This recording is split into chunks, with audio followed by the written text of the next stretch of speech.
Well, welcome back to the Arkansas Division of Emergency Management podcast. I'm Ashley Luningham, the Public Information Officer for ADEM. I'm sitting in today for Director AJ Gary, and I'm here with Diane Hughes, the Construction Maintenance Coordinator for the Arkansas State Fire Marshal's Office. Thank you so much for joining us today. Absolutely. Thank you for having me. Absolutely. And our topic today is winter fire safety. I know we're getting into the winter months. It's not quite cold yet, but it's going to get that way soon. So, and we've already had several fire fatalities that we've reported. So talk to me about, what should we be looking out for winter fire safety? Well, Ashley, a lot of times what happens during the wintertime is it's cold. Sometimes people struggle with high utility bills, so they look for alternative ways to keep warm, and that may involve excessive blankets, things like that, but then they're also looking at things like portable heaters, using grills inside their homes, which is very, very dangerous. They often will use their stoves and ovens to heat their places, their houses. And one of those things that is really, really rough is using those portable heaters because they don't use them appropriately. And as you stated, we are well over 50 fatalities as far as fire-related deaths in the state this year, which is just incredible. And in our minds, we're trying to figure out the causes and what we can do to help rectify that problem. Absolutely, and that's something that's concerning. How concerned is the State Fire Marshal's office? As we head into those months, how serious is that? It's very serious, and we're trying to educate and look at people and say, hey guys, getting into the schools is important, of course, because kids will remember things, and they're very good at going home and telling their parents, we can't do that, or we have to make sure this happens. Yeah. So one of those things I think that you can really make sure of as far as heating issues is that you use your portable heaters correctly if you do have them. That means you do not plug into extension cords because those will overheat and cause fires. A lot of times in some of the homes, unfortunately, there's a lot of clutter. So people don't keep the areas around those heaters clear. They don't keep areas around their fireplaces clear. And those are the things that can cause that fire. And, the statistics show that in less than 2 to 3 minutes, you can have a fully engulfed fire. And that is a scary situation because that does not give you a lot of time to take action and try to get yourselves out of a home that is caught on fire. And I think to put it in perspective, when we were looking at the statistics, maybe, 20 years ago, it might have taken 10 minutes to get out, but now it's down to 2 to 3, and that is not a lot of time. No, not at all. It goes very, very quickly. Another thing that's really critical, and a lot of people have seemed to become very lax, is the addition of smoke detectors and ensuring that those smoke detectors are operational. It's critical that you check your batteries on a monthly basis. And it's also very, very important that you change those batteries out twice a year at a minimum. I know I will get on calls and stuff with people, and I'll hear this beeping in the background, and I just want to scream, change the battery in your smoke detector, because you know that it's beeping for a reason, but people seem to ignore that. So how many do we need in our home, and when should we change those batteries and then change the unit altogether? Okay, batteries we talked about, you usually change those when the clocks change. Okay. The number is normally dependent on the number of rooms that you have in your home. It can also be based off of the square footage. You usually want at least one smoke detector outside of the bedrooms so that if there's something that comes, does start during the night, smoke is the first thing to kill. It's not the fire. It's the smoke, because you die from the inhalation and you don't wake up. It's just like going to sleep and not waking up. So that's the hardest thing for people to understand. How could this happen? But that's why smoke detectors are so critical in making sure that they operate properly. You should replace your smoke detectors every 10 years at a minimum. There's even some new ones on the market now that have 10-year batteries in them. So read your manufacturer's instructions and make sure you understand what the process is. You still need to wipe the dust out of them, clean them, and make sure you test them on a monthly basis to make sure they're working. In conjunction with that, you also want to add carbon monoxide detectors in your homes, because there is a lot of times when your furnaces may not operate correctly, you might get cracks in like your thermocouple and some of the areas for the heating units, and that can release a gas that will do the same thing as smoke. You will die before you ever even know what hit you. And those carbon monoxide detectors are really important because they can allow you to know when your levels are getting too high with the carbon monoxide. It will beep very loudly, wake you up, and you have an opportunity to get out of the house before it does take over.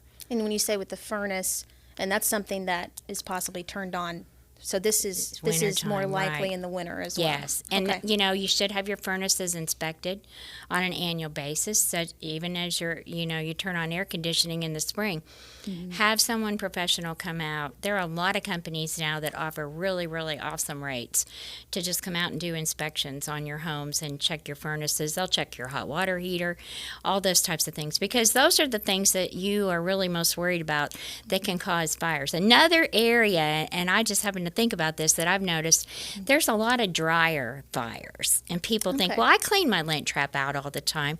No, you don't. You just pull the little tray out and take the lint out of it. You don't ever it does go get down into the yes, hole and go through there. And you can use a lot of times your sweeper. If you have a vacuum cleaner, will have something, or you can use a small brush that has a long handle on it, and you can get it down in there and bend it around.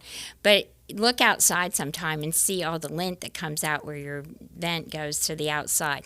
That is a really, really bad area for fires to happen, in-house fires too, is the dryer. And that's another place that I've noticed doing inspections, and that people sometimes forget to put the smoke detector in the room that has the washer and dryer in it, because that is a good area for a smoke detector to work correctly and give you enough time to get out of the house. Absolutely. That's very smart. That's a great idea. So, you talked about, having your emergency plan, your whole family. It may be a good idea to just go through that plan again before the holiday season, especially the winter months. When those detectors go off, it's critical that you make sure those kids and the rest of the family understands what are your steps. Do you have a plan? Do you practice that plan? It's kind of like you do fire drills where you work. You do fire drills at home too. So you try to get that evacuation process ingrained in everyone's mind.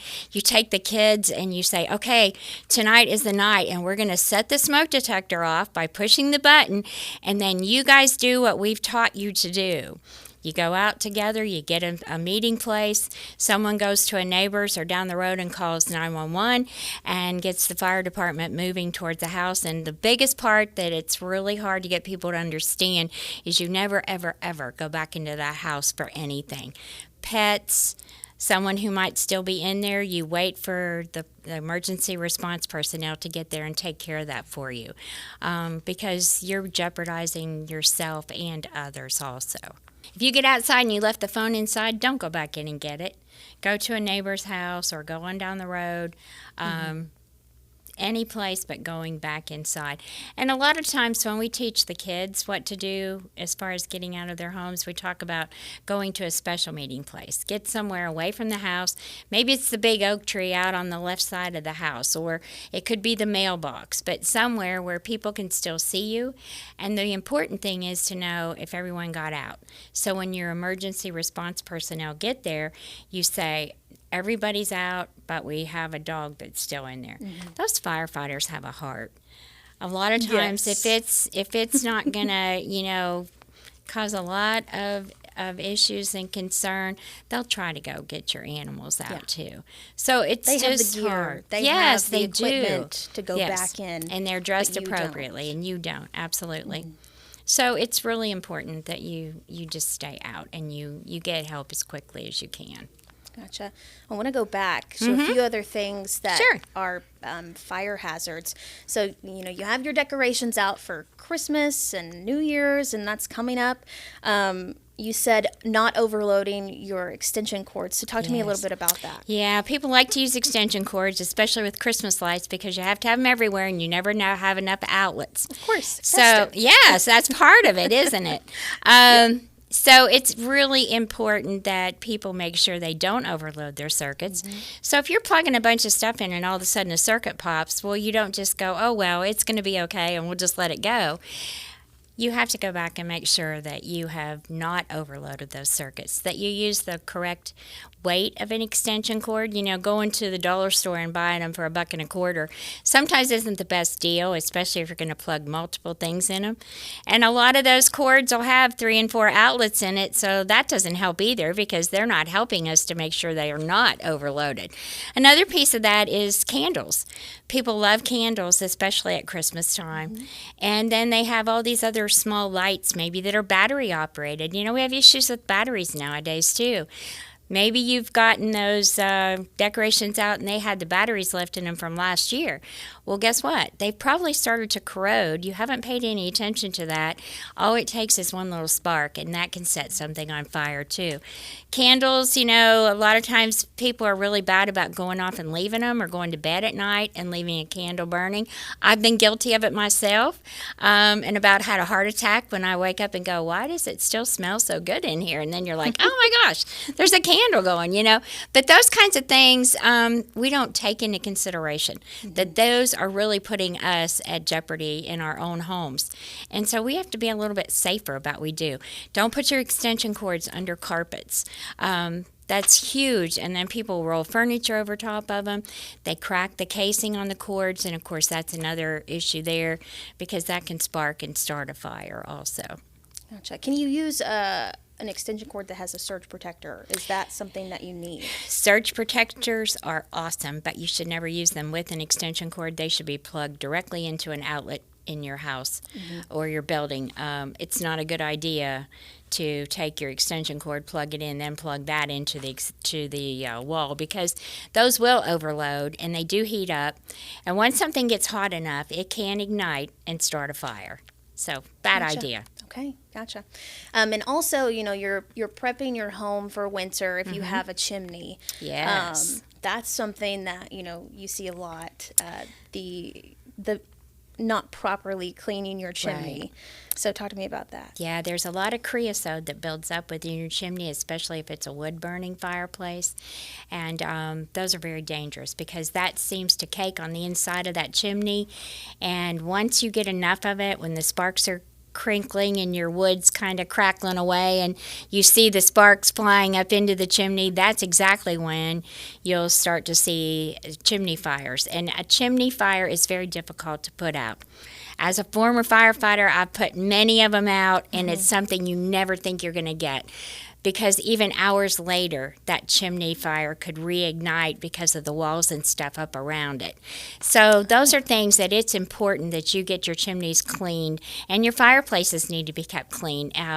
Chimneys should be cleaned at least once a year by someone qualified.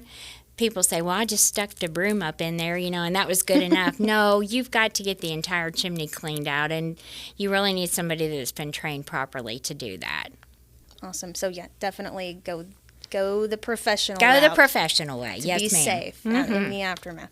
So, you know, we're also getting into the holiday season where you're going to be cooking a lot. You know, homes are going to be packed with people. And so are there some tips that we need to think of before we start cooking those big meals? When you do start with the cooking, especially around the holidays and that, you're cooking multiple things at the same time, and everybody's trying to cram everything into your ovens, and you're using all kinds of roasters and crock pots and sometimes fryers and those types of things. First off, a lot of that can start to overload your outlets in your home, and that can cause a fire. But the worst fires that we have in kitchens are usually the grease fires, and people panic when there's a grease fire. There's I can remember my mom and my grandma grabbing the box of baking soda or salt and throwing it on it. It's real simple to put out a grease fire. All you have to do is cover it. And normally if you're cooking with a pan that has grease in it, you usually have a lid. Slide the lid over on the top of it and it will put it out immediately. Okay. There's also something new on the market, which I think is pretty phenomenal. I've got one and I tried it, is the blanket. And you can actually take these blankets now and just lay it up over it, and it suffocates the fire and puts it out immediately. One thing you don't want to do is pour water on it. And it's amazing the number of people that still think, oh, a water is going to take care of it because it puts out a fire. Not in a grease situation, because you're going to just spread that fire out even more, and there's a really good potential that you're going to end up with second and third degree burns. And we don't want that. Don't want that. No. Absolutely not. Not No. at all. Are there also fire extinguishers that are specifically made for grease fires? There are some that are made specifically for grease fires, but it's actually just your regular fire extinguisher, your ABCs. Those work great on a grease fire. It's a dry powder, it's a small chemical, and it does extinguish that fire very quickly. Problem is, a lot of people get a fire extinguisher for their homes. They forget to have them checked. They should be inspected at least annually. You should always make sure that they are full. By looking for the little green window and making sure that the red dial is in that green window. And you would be amazed at the number of people stick it under the sink. It needs to be out somewhere visible. So you should hang it on the wall, and you should make sure everyone in the family knows how to use that properly.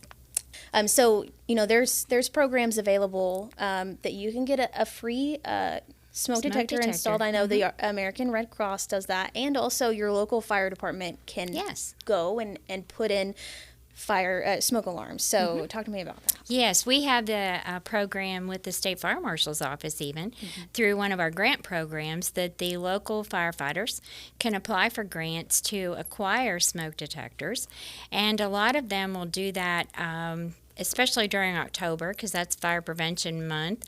And it's also a good time because it's the beginning of the cold season. So not that a fire can't happen anytime, but it's especially important then to make sure that those detectors are working correctly.